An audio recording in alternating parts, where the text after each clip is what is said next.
Good morning मित्रांनो. तर आजचा दुसरा दिवस आणि आज आम्ही 2 तिकीट्स बुक केलेत आयलंड हॉपिंगचे या एबी ट्रॅव्हल स्टेशनमधून. तर त्यांनी आम्हाला ह्या गाडीमध्ये बसायला सांगितलं आणि ही गाडी बघून आम्हाला वाटलं की हे आम्हाला किडनॅप करून घेऊन चालले की काय. तर ड्रायव्हरनं आम्हाला 5 मिनिटात इथं पोहोचवलं आणि इथे गेल्यावर त्यांनी आमचा फोटो काढला, मित्राचा आणि माझा, आणि आम्ही लगेचच बोटमध्ये बसलो. बोटमध्ये बसल्यानंतर त्यांनी आम्हाला लाईफ जॅकेट वगैरे सर्व प्रोव्हाइड केलं आणि लगेचच मित्राला म्हटलं चल आपण सेल्फी घेऊ. मित्रांनो, मस्तपैकी गार वारं मारालते आणि समुद्राचं निळं पाणी बघून मला तर लई भारी वाटालते, कारण मी पहिल्यांदाच हे निळं पाणी बघितलेलं आहे. आणि नुसतं तुम्ही आता व्ह्यू बघायचं मी तुम्हाला दाखवतो. तुम्हाला वाटत असेल की हळू चालवायला आहे बोट, थांबा तुम्हाला पुढच्या व्हिडिओमध्ये दाखवतो किती फास्ट चालवायला आहे.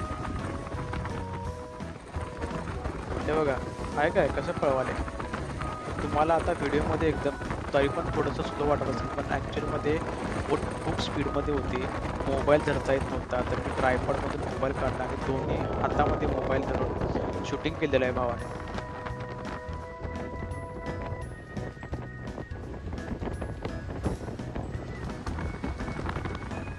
तर हा जो डोंगरासारखा दिसणारा जो भाग आहे, तर येथील लोक ह्याला प्रेग्नेंट लेडी म्हणून ओळखतात.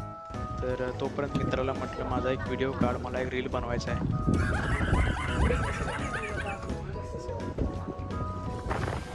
मित्रांनो, हाच तो डोंगर जो प्रेग्नेंट लेडीच्या नावाने ओळखला जातो.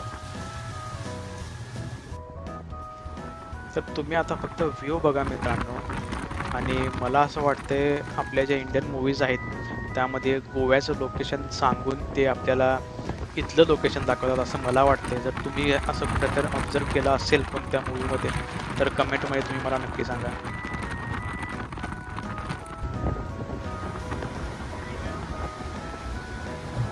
तर त्या आयलँड हॉपिंगच्या तिकिटामध्ये 3 स्पॉट आपल्याला कव्हर करायचे होते, मी इथे दाखवणार होते.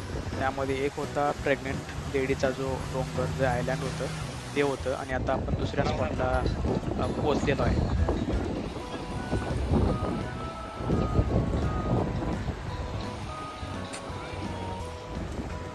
तर बोटच्या ड्रायव्हरने आम्हाला इथे सोडलं आणि सांगितलं की 1 तासाच्या आत तुम्ही इथे परत येऊन थांबा. तर इथे काउंटर होता हा, आणि या काउंटरवरती तुम्ही तिकीट्स वगैरे परचेस करू शकता. तिकीट्स म्हणजे तुम्हाला जर काही वॉटर ॲक्टिव्हिटी करायच्या असतील, जसं की स्कुबा डायव्हिंग वगैरे करायचं असेल किंवा अदर वॉटर ॲक्टिव्हिटीज करायच्या असतील तर त्या तुम्ही इथे बुक करू शकता. तर तिथला व्ह्यू आणि जे वॉटर होतं ते खूपच मस्त होतं. तर इथे आम्ही एक 15-20 मिनिटं घालवली आणि परत आम्ही बोटसाठी निघालो.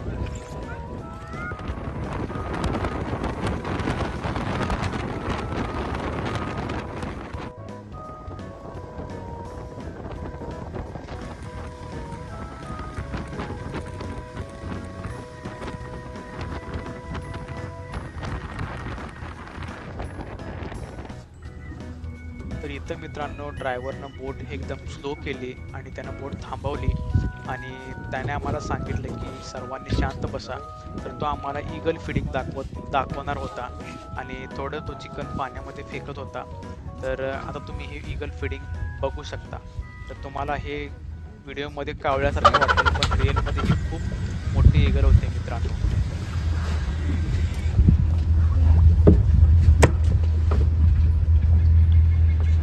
क्या फेंका? चिकन कुछ फेंका क्या? आओ.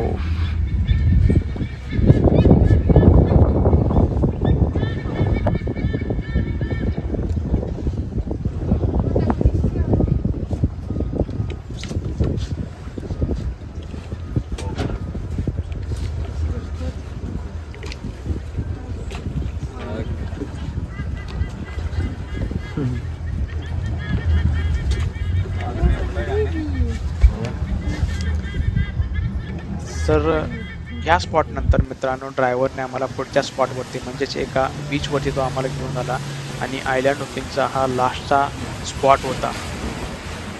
तर गोवा लोकेशन सांगून हे लोकेशन, हा बीच आम्हाला भरपूर इंडियन मूवीजमध्ये दाखवलेला आहे. तर तुम्हाला आठवलं असेल तर कमेंटमधून मला नक्की सांगा. तर मित्रांनो, आयलँड हॉपिंगचे 4ही स्पॉट आमचे बुक झालेले आहेत. तर आता आम्ही रिटर्न जातोय. तोपर्यंत मित्राला म्हटलं गार वारं चाललंय, केस वगैरे मस्तपैकी उडत आहेत, म्हटलं माझा एक व्हिडिओ शूट कर, म्हणजे कसं इंस्टाग्रामच्या स्टोरीला वगैरे ठेवता येते हो. आता इथं मी याला काय इशारा केला मलाच माहित नाही. परत भेटू पुढच्या व्हिडिओमध्ये पुढच्या जर्नी सोबत.